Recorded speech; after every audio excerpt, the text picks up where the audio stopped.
আমরা চলে এসেছিলাম বাঁকুড়া বিষ্ণুপুরের এই মিউজিয়ামে। খুবই বিখ্যাত এই মিউজিয়ামটা। ভিতরে সেরকম ফটো ভিডিও করার নিয়ম ছিল না, যেটুকু করা যায় সেটুকুই তোমাদের সাথে শেয়ার করছি।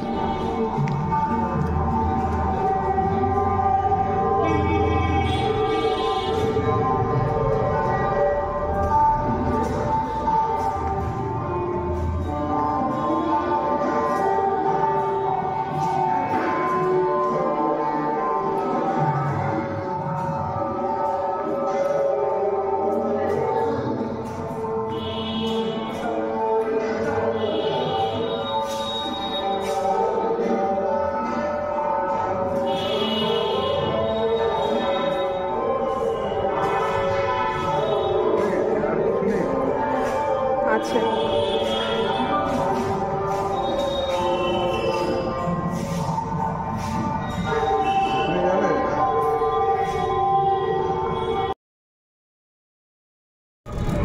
রাস্তার উপরে আলপনা করাটা কি সুন্দর দেখো।